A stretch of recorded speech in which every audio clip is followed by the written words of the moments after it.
ઓસ્ટ્રેલિયાના સિડનીમાં આવેલા પ્રખ્યાત બોન્ડી બીચ પર 14 ડિસેમ્બર 2025ના રોજ સાંજે એક ભયાનક ગોળીબારની ઘટના બની હતી. આ હુમલો યહૂદી સમુદાયના હનુક્કા ઉત્સવ દરમિયાન થયો હતો, જેમાં હજારો લોકો ભેગા થયા હતા. મુખ્ય વિગતો: મૃત્યુઆંક.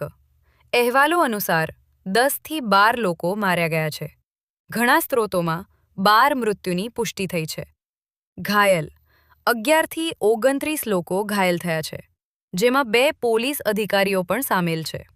શૂટર્સ: 2 શસ્ત્રધારીઓએ ફૂટબ્રિજ પરથી ગોળીબાર કર્યો હતો.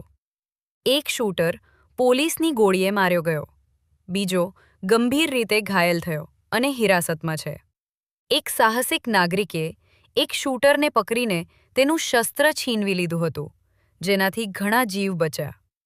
પોલીસે આ ઘટનાને આતંકવાદી હુમલો જાહેર કરી છે. યહૂદી સમુદાયને નિશાન બનાવવામાં આવ્યો હતો.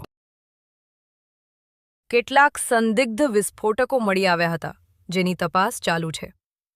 વડાપ્રધાન એન્થોની એલ્બાનીઝ અને રાજ્યના અધિકારીઓએ આ ઘટનાની નિંદા કરી છે અને તેને આઘાતજનક ગણાવી છે.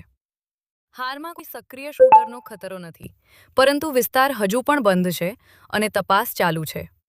આ ઘટના ઓસ્ટ્રેલિયામાં દુર્લભ છે, જ્યાં બંદૂકના કડક કાયદા છે. સમગ્ર દેશમાં શોકની લાગણી છે. રિપોર્ટર પુષ્પા સિંધ.